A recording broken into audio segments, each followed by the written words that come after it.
토트넘의 간판 스타인 해리 케인은 지난 2021년 5월 중순에 구단에 이적 요청을 했습니다. 스카이 스포츠가 진행하는 프로그램에서 게리 네빌과 골프 인터뷰를 하면서 직접 이적 의사를 밝히기도 했고요. 당시 인터뷰를 진행했던 네빌이 함께 뛴다면 더 많은 득점을 할 수 있을 것 같은 선수는 누구인가라고 묻자 케인은 케빈 데브라이너를 언급하면서 맨시티로 떠나고 싶다는 메시지를 보냈죠. 실제로 맨시티는 케인의 영입을 위해서 1억 파운드의 이적료까지 제시했지만 레비 회장은 1억 5천만 파운드를 요구하면서 맨시티의 제안을 거절해 버렸습니다. 결국 레비와 케인의 사이는 틀어졌고 케인은 8월 이후에도 팀에 복귀하지 않고 훈련에 불참하는 일이 있었는데요. 베르바토프, 모드리치, 베일 등 과거 토트넘 출신의 스타 선수들이 비슷한 과정을 겪고 팀을 떠난 적이 있습니다. 그러나 레비가 이번에는 고집을 꺾지 않고 끝까지 케인의 이적을 거부하면서 엄청난 후폭풍이 일었죠. 케인이 개막전에 불참한 것도 모자라서 시즌 내내 다소 많이 헤맸습니다. 그런 토트넘을 지탱해줬던 선수가 다름 아닌 손흥민이었고요. 그러다가 중간에 콘테가 부임하고 손흥민이 득점왕에 오르는 활약을 하면서 토트넘은 기적적으로 4위를 했습니다. 그 덕분에 케인과 토트넘 구단의 갈등은 잠시나마 봉합될 수 있었습니다. 하지만 이번 시즌을 8위로 마감하면서 케인은 다시금 토트넘을 떠나 다른 팀으로 가려고 하는 중입니다. 독일 최대 일간지인 빌트지의 크리스티안 폴크 기자에 따르면 이번 케인의 뮌헨 이적설에서는 뮌헨과 케인 모두 진심이라고 하는데요.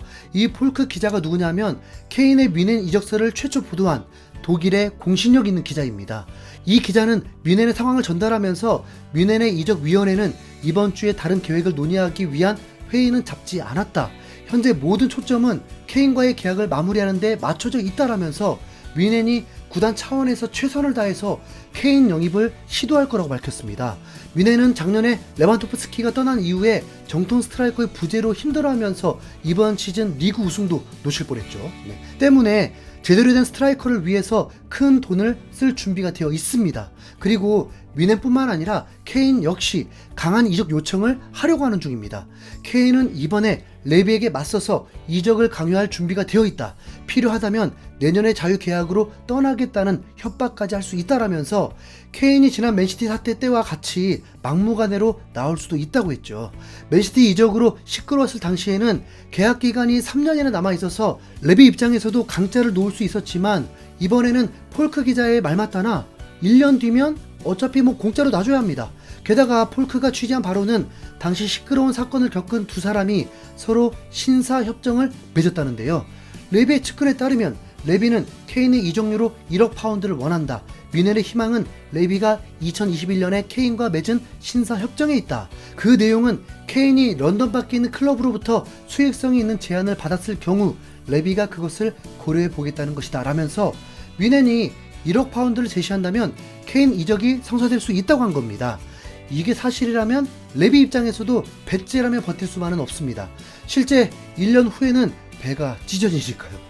게다가 독일 빌트지 기사를 보면 투엘은 당시 단장이었던 살리아미지치와 함께 5월 중순에 2명의 잠자리 스타를 만나기 위해 런던으로 떠났다.